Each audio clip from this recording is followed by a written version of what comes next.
All over the world, from ancient times until the present, a timeless wisdom has been given to humanity by such great teachers as Lao Tzu, Confucius, Zoroaster, and Christ. Other teachers, followers of those great ones, have carried on their work. In modern times, one such follower was Helena Petrovna Blavatsky. When she arrived on the shores of the United States in 1873, she had completed years of world travel and exploration. Her many years abroad had been nothing less than a spiritual pilgrimage. She had absorbed deeper ideas gleaned from such great Western thinkers as Pythagoras and Plato, and from such Eastern philosophers as the Buddha.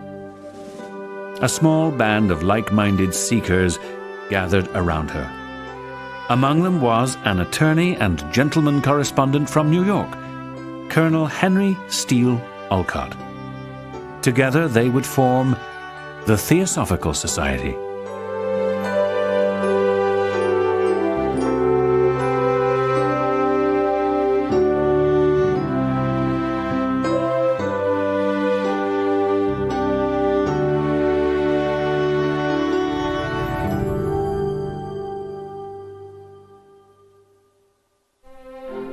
Henry Olcott was a man of many accomplishments.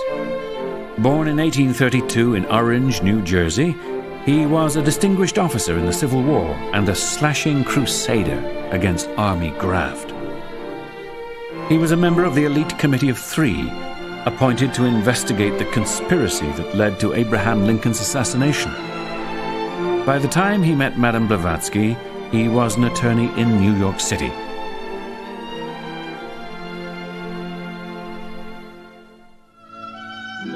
Helena Blavatsky was born in 1831 of a noble Russian family. As a child and teenager, she was strong-willed and impulsive. Perhaps the crucial element of her character came from the model of independence offered by her mother. As a gifted scholar and noted novelist, she was the first woman in Russia to write against the wretched position of women. Married to the Russian official Nikifor Blavatsky when she was only 17 years old, young Helena almost immediately left her husband to travel extensively through the Orient, Eastern and Western Europe, and the Americas, seeking out those experienced in esoteric knowledge. On her 20th birthday, while in London, she met her spiritual teacher, Mahatma Maurya, who would guide her in her later work with Theosophy. She studied Buddhism and Hinduism firsthand, and with the help of a Tatar shaman, is reported to have crossed the border into Tibet. In the 1850s, her adventurous spirit even brought her to the United States, where she traveled from New York to Chicago, continuing westward by covered wagon with a caravan of pioneers. Finally, in 1873, at the age of 42, Madame Blavatsky was ready to share with the world her insights gained from those marvelous adventures. One of the first things that Blavatsky did in the United States was to investigate spiritualism, interest in which was sweeping America and Europe. She went to the Eddy farmstead in Chittenden, Vermont, where remarkable phenomena were taking place. It was there that she met Colonel Olcott, reporting the events for a New York newspaper. Soon, however, their interests would go in a different direction from that of spiritualism. Blavatsky eventually made her home in New York City, where she and Olcott continued to meet regularly with others who shared their interests. Her door was open to all, recalled the colonel. The decor of the lamasery, as her apartment was called, reflected HPB's exotic style. Meetings on Egyptian symbolism, the Kabbalah, and Eastern mysteries became frequent events, and in September of 1875, a resolution was passed that a society be formed for continued study. On October 30th, 1875, bylaws for the Theosophical Society were adopted and officers were elected. Henry Olcott was the first president, while Madame Blavatsky became the corresponding secretary. On November 17th, 1875, the society officially began at New York's Mott Memorial Hall, where Colonel Olcott gave his inaugural address. The original bylaws said, "The objects of the Society are to collect and diffuse knowledge of the laws which govern the universe." Over the next 20 years, these objects were frequently revised, until a final version of 3 was decided upon in 1896. Since then, they have remained essentially unchanged. Many people joined the new society, among them the well-known inventor Thomas Edison, and the noted author and Platonic scholar Dr. Alexander Wilder. A friend of Madame Blavatsky's, Wilder helped her with the editing of her 1,300-page work, Isis Unveiled. After 3 years in New York, Madame Blavatsky and Colonel Olcott decided to expand the Society's efforts abroad, and in late December 1878 set sail for India. The attitude with which they came is demonstrated by that account of how Olcott, when arriving on the soil of India, bent down to worship that soil.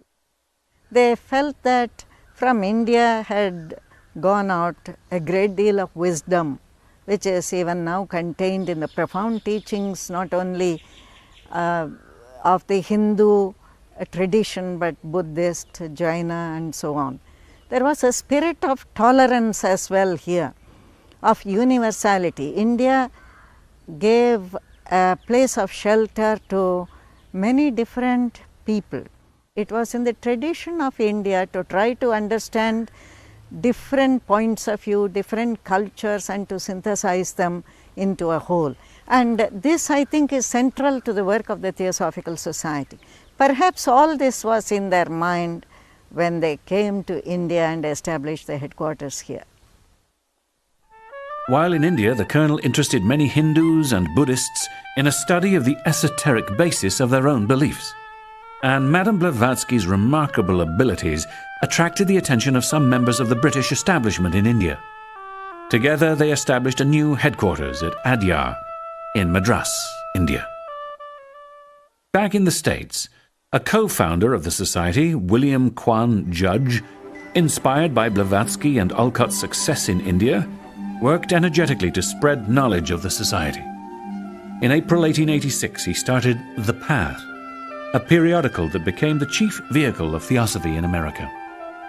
In June of the same year, the General Council of the Society, under HPB and Colonel Olcott, approved Mr. Judge's request for the organization of all TS branches in America into a national section.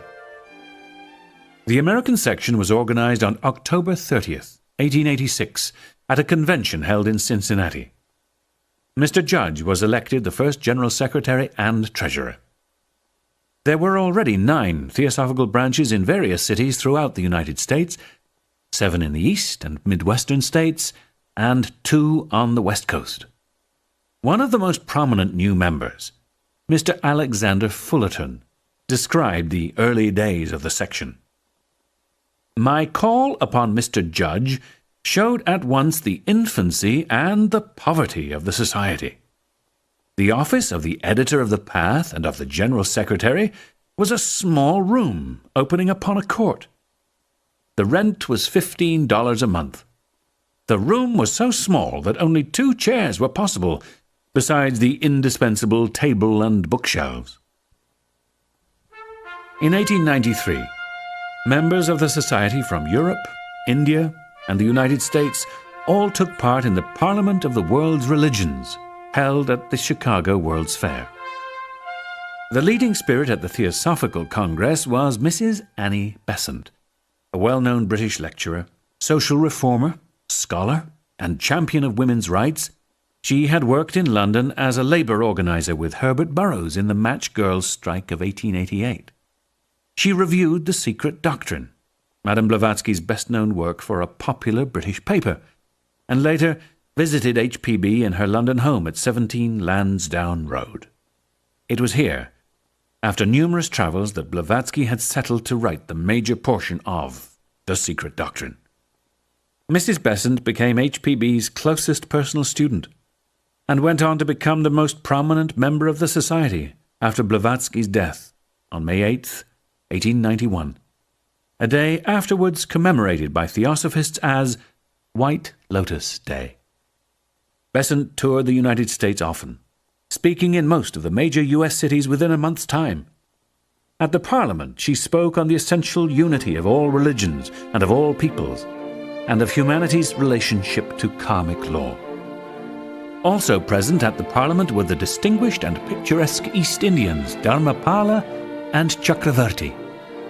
In the official report of the Parliament, it was written that Theosophy was pronounced to be in harmony with science and the foundation of the Old and New Testaments. Great stress was laid on the doctrine of reincarnation and the law of karma.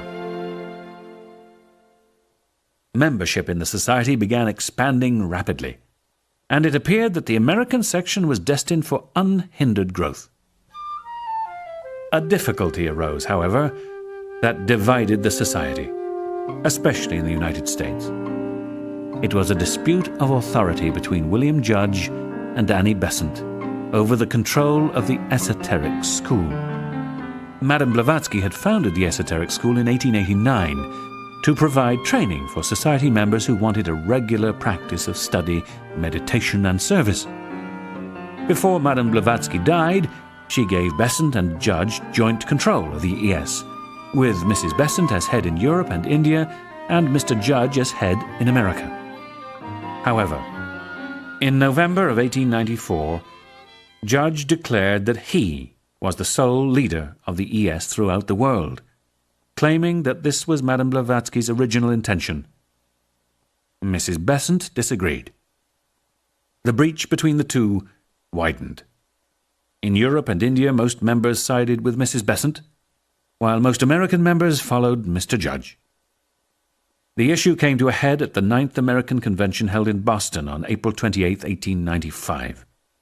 Mr. Judge and his followers decided to dissolve all ties between their organization in America and the International Society at Adyar. 84 of the 102 chartered branches in America seceded from the parent society.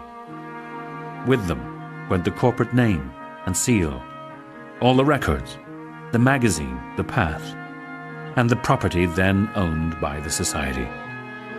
Only 5 branches remained loyal to the international organization at Adyar. They were the Boise, Chicago, Minneapolis, Port Townsend, and St. Paul branches. Those lodges were recognized as the American section of the Theosophical Society, and from them has descended the present Theosophical Society in America. Mr. Judge died less than a year later, on March 21st, 1896. He was only 44. Mr. Fullerton summed up Judge's contribution to the work in America.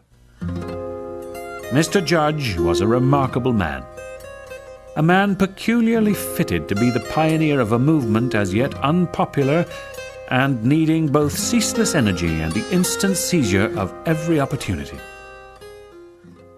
With Colonel Olcott's approval, Alexander Fullerton was appointed General Secretary of the American section.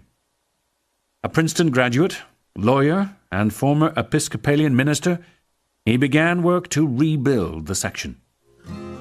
Probably of greatest importance to the rebuilding efforts were the visits of Mrs. Annie Besant and Constance Wachtmeister, a Swedish countess who had been a companion of HPB's during the writing of The Secret Doctrine. Both Besant and Wachtmeister lectured in the United States from coast to coast. Their efforts over a 6-month period brought Theosophy to the public at large and helped establish 35 new lodges. In 1896, membership in the U.S. totaled only 281. With the dedicated help of these and other American workers, the section grew rapidly.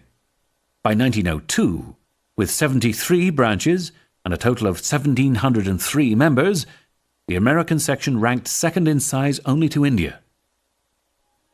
As part of the rebuilding efforts, Colonel Olcott also toured the U.S., but now in his 70s, he suffered from a weak heart and rheumatic problems.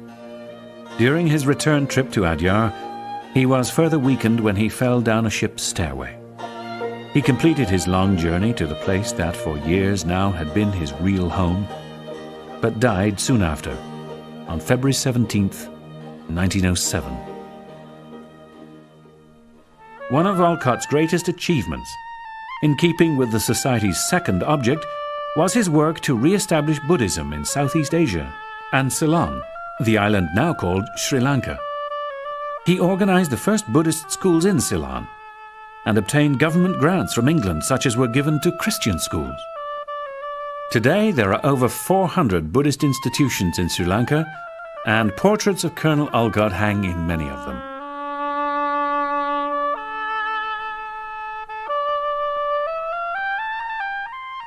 Working with the Buddhist high priest Sumangala, in 1889 he helped design the Buddhist flag, now flown in some 60 countries. Colonel Olcott's body was cremated near the bank of the Adyar River. A memorial was built to mark the site.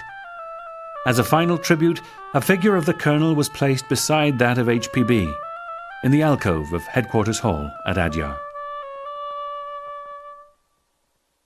Back in the States, Dr. Weller Van Hook was elected the new General Secretary in 1907.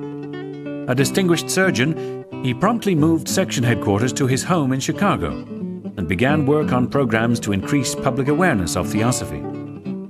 The Karma and Reincarnation Legion was started in 1910 with the sole object of spreading knowledge of these concepts by lecturing and distributing free literature. The Prison League, and later the Prison Work Bureau, helped get information on Theosophy into prisons throughout the country. Mr. Albert P. Warrington became the new General Secretary in 1912. A successful corporate lawyer in Virginia and head of the esoteric school in America, he began efforts to find a more suitable site that would house both the ES and American section headquarters. Land was purchased and an elaborate building erected in the beautiful Hollywood Hills of Los Angeles. The new headquarters was called the Crotona Institute of Theosophy, after the great Pythagorean center of ancient Italy. Other organizations, sharing many members with the Society, such as the Order of Co-Masonry, the Liberal Catholic Church, and the Order of the Star in the East, also held their meetings at Crotona. After World War I, it was proposed that the national headquarters be located more centrally in the country and operate independently of the esoteric school, the Liberal Catholic Church and Co-Masonry, all of which are autonomous organizations.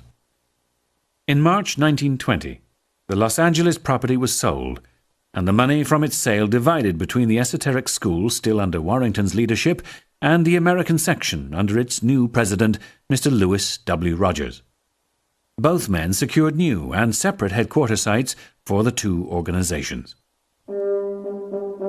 In the same tradition as Mrs. Besant, who had led the Match Girls strike in London, Mr. Rogers, along with the famous socialist Eugene Debs, had led rail workers in the Pullman strike of the 1880s and 1890s. Mr. Rogers was a popular lecturer. With his simple, clear and direct style of speaking to audiences, he brought in thousands of new members.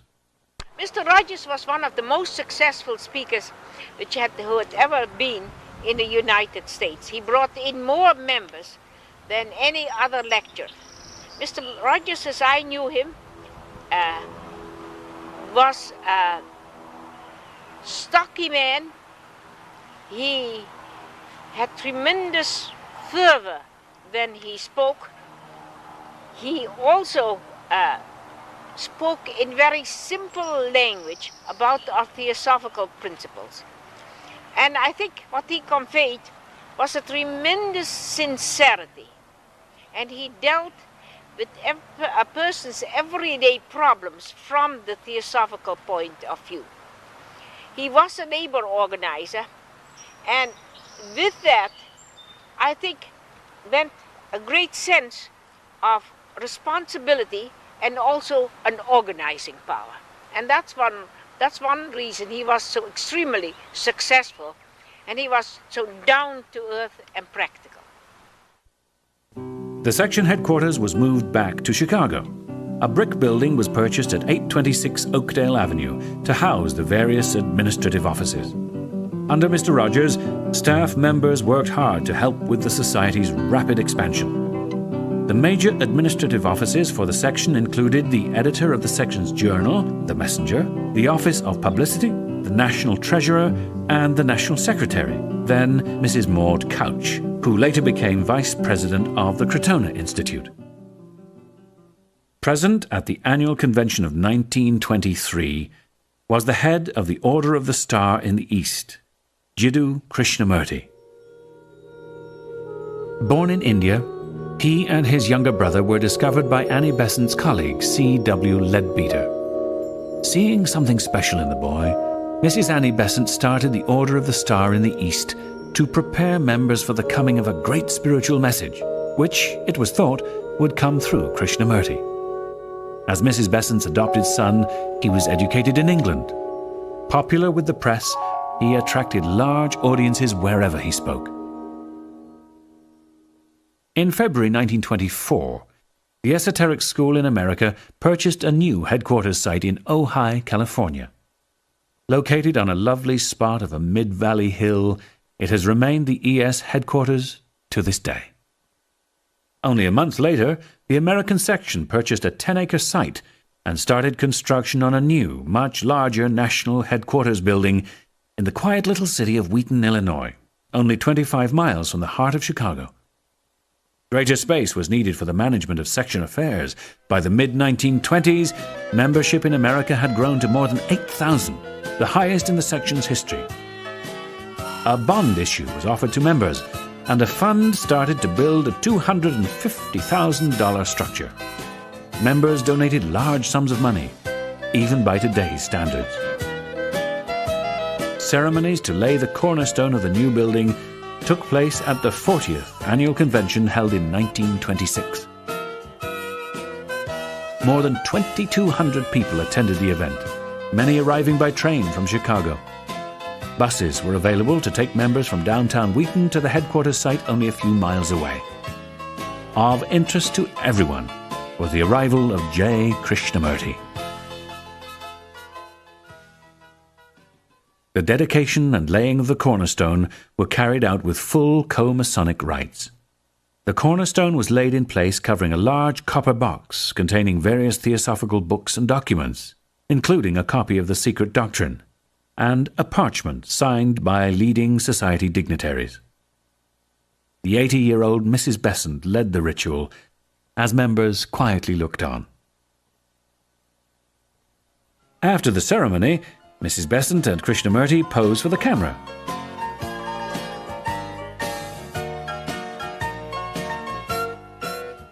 Here comes Max Bordal. A popular lecturer from the Northwest, he visited the headquarters in India for a time and worked closely with Mrs. Besant. By 1928, staff members had completed the move to the newly constructed headquarters building. At the time, furnishings were incomplete, and the building sat on a bare piece of land. Of interest to the Society's many visitors are the pastel murals in the reception hall. Painted in 1931 by Philadelphia artist Richard Farley, they depict the unity of life through evolution. In 1929, the Theosophical World Congress was again held in the United States. Meetings took place at busy downtown Chicago's Hotel Stevens, with delegates present from Western European countries as well as from Cuba, India, and the United States. A topic of interest at the Congress was Krishnamurti's decision in August of that year to dissolve the Order of the Star in the East. Mrs. Besant summarized the event in her presidential address. He, whom many of us regard as the vehicle of the world teacher, has been carrying far and wide his message of freedom to all. He has dissolved his Order of the Star, since he looked on it as an attempt to organize spirituality, which cannot be organized. Krishnamurti continued to reach thousands of people with his message of self-reliance and self-knowledge until his death in 1986. Immediately following the Congress, Summer school was held at the Wheaton Centre. Here's Rukmini Devi with her husband George Arundale. Mr. Arundale became the Society's third international president. Here is the noted clairvoyant and theosophical writer Geoffrey Hudson with his wife Jane. Clara Codd, author of the popular book The Ageless Wisdom of Life, is walking with Mr. Robert Logan, a generous contributor to the Society's efforts. Prosperity in the section soon ended, however, with the stock market crash of 1929. That, combined with the dissolution of the Order of the Star in the East, caused membership to fall from 8,000 in 1927 to just over 5,000 by 1931. During the next 3 decades under Presidents Sidney A. Cook, James Perkins, and Henry Smith, programs were begun to improve the Society's financial position and to create greater public interest in a study of theosophy. In his 14 years as president, Mr. Cook and his staff implemented such fundraisers as Silvering the Path and the Easy Savings Plan, seeing the Society through the Depression and World War II. Mr. Eugene Wicks of California started a Burn the Bonds campaign, which culminated in the burning of more than $300,000 worth of cancelled bonds, the Society's enormous debt for the purchase and construction of its national centre in Wheaton. The Convention Summer School of 1932 celebrated 100 years since Colonel Olcott's birth. In his annual report, Mr. Cook, for the first time, referred to the national headquarters as Olcott. It has remained the name of the estate ever since. 2 years later, in 1934, the American section legally became incorporated as the Theosophical Society in America, a non-profit organization registered in the state of Illinois. Leading members in the country began work on such programs as the Greater America Plan, and later, under Mr. Perkins' administration, the Spotlight Program. Miss Joy Mills, who joined the Olcott staff in 1942, lectured for Spotlight. Well, the Spotlight program was the brainchild of James S. Perkins when he became the national president in 1945. And his aim and the whole thrust of the program was to popularize theosophy in areas, in cities, where either there was no branch or study center or where the branches were very weak. So he chose that theme, popularize a knowledge of theosophy, and turned it into SPOT, Speed Popularization of Theosophy. And it turned the light, as it were, as he had this huge map of the United States, turned the light on one area after another. And so I would go into these cities, place advertising in the local newspapers, hire a suitable hall, usually in a hotel, a conference room, for a period of, say, 6 weeks, in order to present introductory classes on theosophy. And that was the basic structure, and that carried on the program. Highly successful, I must say, in bringing many people into the society and stimulating the growth of the branches and study centers in particular areas. Dr. Peter Roost and Miss Anita Henkel spearheaded the Greater America Plan, while Felix and Eunice Layton organized the later work of Spotlight. Educational programs continued to be emphasized at many of the conventions and summer schools. The summer sessions of 1948 brought together an array of leading national and international members. Here are Mr. N. Sri Ram and American Section President Jim Perkins. Recovering from injuries sustained in a car accident only months earlier, Mr. Perkins' experiences just after the accident inspired his book, Experiencing Reincarnation. Other leading members in attendance included International President C. Jinnarajadasa. This is Mr. John Coates with his wife Bets Ann from England. Mr. Coates went on to become the Society's 6th international president. Rukmini Arundale demonstrated the hand, facial and body movements, or mudras, expressing the basic emotions.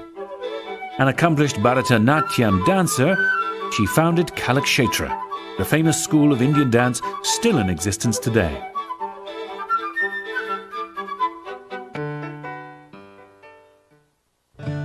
In 1961, under the 8th National President, Dr. Henry A. Smith, the library was expanded by the addition of a south wing, which now houses great numbers of books on Western philosophy and science. The library was named in honor of Colonel Olcott and is now called the Henry S. Olcott Memorial Library. It's a major collection of theosophical and metaphysical literature. Joy Mills became president in July 1965, with the task before her of establishing Quest Books, with the assistance of the Kern Foundation. Herbert A. Kern, a successful industrial engineer, had long been a benefactor of the Society's activities and established a trust fund to further theosophical education after his death. Mr. Kern's son, John Kern, is also a member of the Society and is the current liaison between the Foundation and the Theosophical Society. My dad and I both came to Theosophy through reading theosophical books. When I was a young fellow, I picked up these books from his shelves and had quite a bit of coverage by the time I went off to World War II. When I came back, we got into some really heated discussions about Theosophy, and he always felt that it would be important to try to get to a position where the Society could gather capable authors knowledgeable about their subject of theosophy, who could write in current-day idiom, reachable to the public of the time about the great theosophical truths. So when the Society first became available as a recipient for grants after my father's passing, the first thing that we thought about was really getting going on that task. The Kern Foundation grants are the seed monies to help all these things happen, but it's the people of the Society that really make it happen, and the whole objective of the Society and the Foundation is to encourage the broader understanding and awareness of theosophical ideas. With the Kern Foundation's help, the Society began a program to publish less expensive paperback books. Called Quest Books, the first paperback was released in 1966. More publications followed, and a new building for the publishing house and bookshop was constructed. In 1987, the bookshop was expanded to its present size and is the premier metaphysical bookstore in the Chicago area. When Mrs. Dora Kunz was elected president in 1975, preparations were already underway for the World's Centenary Congress, which was to be held in November of that year to commemorate the founding of the Theosophical Society 100 years earlier. The week-long Congress was held in the Grand Ballroom of New York City's Statler Hilton Hotel. The theme for the World Congress was In the Footsteps of the Founders. More than 800 members from around the world participated in the celebration. After the World Congress, Mrs. Kunz formed an Education and Science Committee. Science seminars were held yearly at Olcott to explore ideas at the leading edge of physics and biology. These new models of the universe often blurred the boundaries that had long existed between science and spirituality, and seemed to support theosophical concepts. Guest speakers included the well-known author of the Tao of Physics, Fritjof Capra, and the biologist Rupert Sheldrake, proponent of the theory of formative causation based on the hypothesis of morphogenetic fields. Radio programming was updated by establishing the Eternal Quest and Quest radio tape series. In addition to numerous audio programs, videotape programs were produced on such topics as cycles, evolution, and the unfolding of consciousness. Also important to the work of the Society have been the Theosophical Camps, which offer members a chance to gather for study in a peaceful and beautiful environment. The 3 large Theosophical Camps are located in New York, Washington State, and Central California. And there is a smaller one in Arkansas, all of which offer workshops on theosophical and allied subjects. Dora Kunz was also responsible for the many healing and health-related workshops that took place at both national headquarters and the Theosophical Camps, and was particularly well known and loved for her work in therapeutic touch. Dora's special healing abilities were legendary. She inspired many independent-minded health professionals to include therapeutic touch as part of their clinical practice. A particularly exciting event came at the summer sessions of 1981, when the 14th Dalai Lama visited national headquarters. As both the spiritual and temporal head of the Tibetan people, the Dalai Lama spoke first to the Society's members gathered at Olcott, and later that same day to a public audience on the topic of universal compassion. In 1986, the Theosophical Society in America celebrated its 100th anniversary. Many leading speakers were in attendance, among them former President Joy Mills, who spoke on the Society's long history in America and its many accomplishments. Under Dorothy Abbenhouse, who became president in 1987, and John Algeo, who followed her as president in 1993, the section's educational programs were restructured. The national lectureship program was expanded to include a much larger number of national speakers. Leadership training conferences were started to expand the pool of qualified lecturers and teachers. An annual fund drive began. All donations to the fund are used to support the expanded outreach. And as an incentive to encourage member support, the Kern Foundation created a matching fund. Publishing efforts were also expanded and revised.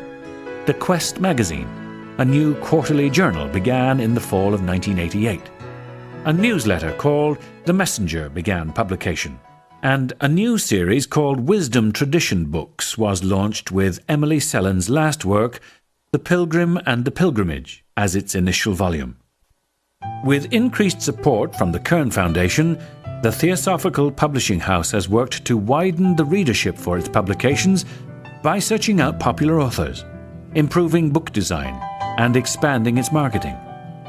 As a result, Quest books have won awards for both design and content. The audio and video work was also expanded. The Eternal Quest television series was created to generate greater public awareness of the Society. With the help of member volunteers, these half-hour interview and documentary programs have been distributed to cable stations nationwide. Members' videos have also been produced. In the multi-part Foundations of the Ageless Wisdom, Ed Abdul explores the Theosophical worldview as it relates to Madame Blavatsky's classic work, The Secret Doctrine. Today, the American section has a full in-house production and post-production facility and produces lecture, interview, and documentary programs on theosophical and related subjects. The National Lodge is another program that has reached out to members at large and local group members as well.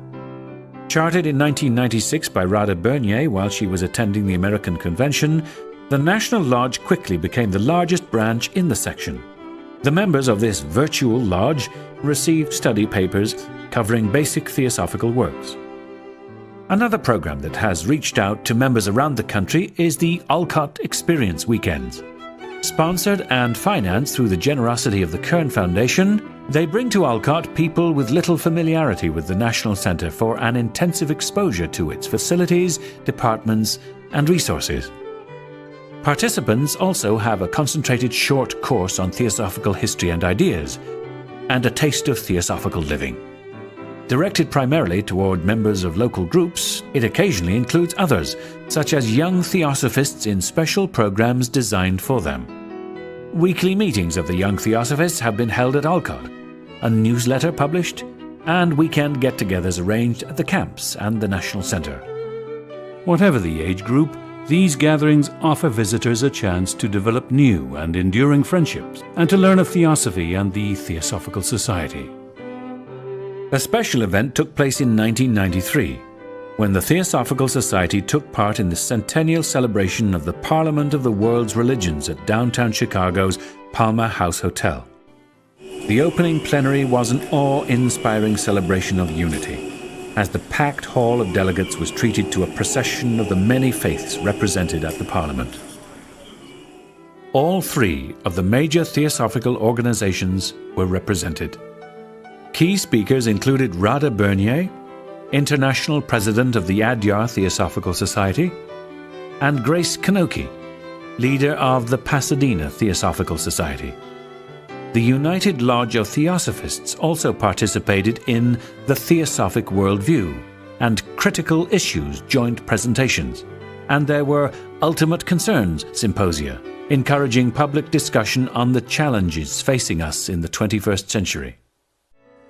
In 2002, with the election of Betty Bland as the new American section president, the Theosophical Society in America continued with efforts to promote interfaith harmony and understanding, as well as with efforts to present some of the latest ideas on the connections between science and spirituality by hosting several regional conferences throughout the country. Designed to foster greater public interest in the Society's efforts, the first of these conferences was held on the campus of American University in Washington, D.C. Its theme was Globalization and Spirituality, and brought together voices from various spiritual traditions to explore such topics as pluralism and unity, and spiritual ethics in the light of globalism. A conference held in Scottsdale, Arizona, brought together such scientific scholars as Dr. Ravi Ravindra, Patricia Monahan, and Dr. Amit Goswami for a symposium entitled Taking the Quantum Leap, Connecting Science and Spirituality. And there were additional conferences in other parts of the country on such themes as social action as spiritual practice and hearing each other, healing the earth. In 2007 and 2008, the Theosophical Society in America sponsored 2 pilgrimage tours to Tibet, both of which were led by author and Tibetan scholar Glenn Mullin. The 2007 tour was advertised to both the general public and to members of the Society as the Pilgrimage Tour of Blavatsky and Olcott's Tibet, in honor of the founders' efforts to bring to the Western world a greater understanding and appreciation of the wisdom traditions of the East, including Tibetan Buddhism. Both tours helped to establish new relationships in support of modern Tibetan culture and its people. The summer sessions of 2011 saw an amazing 30-year reunion visit of the Dalai Lama of Tibet. Once again, the Theosophical Society in America hosted his visit, which included 2 much larger events in downtown Chicago. The first was on Bridging the Faith Divide, a public talk by His Holiness, which was held at Chicago's University of Illinois Pavilion to an audience of nearly 8,000 people. The second and more intimate event, the following day, was held at Millennium Park's Harris Theater and included a panel of religious leaders from Islam, Judaism, and Christianity under the title of Building Bridges, Religious Leaders in Conversation with the Dalai Lama. The basis for the event that we held with His Holiness really went back a long way to 1956, when he made his first trip outside of Tibet to India. And on that trip, he visited our international headquarters in Chennai. The Dalai Lama himself, in one of his books, Toward a True Kinship of Faiths, described that event, at which for the very first time he was exposed to the world's religions, which were present there at our international gathering. And he said it was the first time he saw that, and also it was the first time he had ever become aware of a movement of people, the Theosophical Society, who not only tried to respect and appreciate the world's religions, but actually saw in all of them something that's very central to everyone, that there was a universal core that we appreciated. Educational programs at the national headquarters were also revised. To keep pace with the Internet revolution, the Society's website provides up-to-date information and resources, including access to popular social network and media sites, the Society's publications, as well as its audio and video programs, are sold to a much wider public audience through the Theosophical Publishing House's online e-commerce site. Live lecture programs are being streamed to the public on an almost weekly basis, and there are interactive classes one may participate in on a wide variety of subjects. Visitors to the website may also stream and download a large selection of educational programs through the Society's extensive library of on-demand audio and video programs. Digital issues of the Quest magazine have been added to the website, and there is an online encyclopedia, or Theosophical Wiki, with information on a variety of fascinating subjects related to Theosophy and the Theosophical Society. Tailored along the lines of the popular Wikipedia, entries may be added to the Theosophical Wiki or revised from anywhere in the world as new information becomes available. The Henry S. Olcott Memorial Library participates in an online union catalog, including the libraries of the Crotona Institute, the New York Lodge, and several public and private libraries. The library's collection is accessed nationwide by its members and through interlibrary loans. The Olcott campus also saw many improvements. Major remodeling efforts were completed to update the offices of the Theosophical Publishing House and Quest Books. The Publishing House building, which also includes the Quest Bookshop, was named the Joy Mills Building, in honor of Ms. Mills' efforts for the establishment of Quest Books. This follows a tradition of honoring valued leadership in the American section's history. The main headquarters building was named the L.W. Rogers Building, in honor of the national president in whose administration it was constructed. An art gallery was opened in the third-floor lobby of the Rogers Building, with changing exhibits of artists from around the country. Other pieces are displayed in various locations in and around the building as part of the Society's permanent collection. Staff and volunteers also constructed a beautiful Cretan-style labyrinth located directly west of the Rogers Building. Labyrinths have a long history dating back to pre-Christian times. Meanders, like this one, are not to be confused with mazes and have only one route to a central destination. This simple, meditative movement of following a winding path to the center and back again holds a special attraction for many of the Society's visitors. When walking anywhere on the Olcott campus, whether inside the L.W. Rogers Building, through the stacks of the Henry S. Olcott Memorial Library, or along the rim of the beautiful Perkins Pond, one is constantly reminded of the tireless workers who have contributed to the American section's rich history. As former President Jim Perkins pointed out, each national president has had to meet situations with no precedent for guidance. Theosophical pioneering is a job for sturdy souls. Today, humanity is on the verge of becoming, for the first time in its history, a global community. Progress in technology, transportation, and communication make that inevitable. The only question is what kind of community it will be. The calling of the Theosophical Society is to act as a leavening in this process, to introduce into humanity a large-mindedness, a freedom from bias, an understanding of the values of the East and the West, and to point the way to human development, both for the individual and as a means of service to humanity.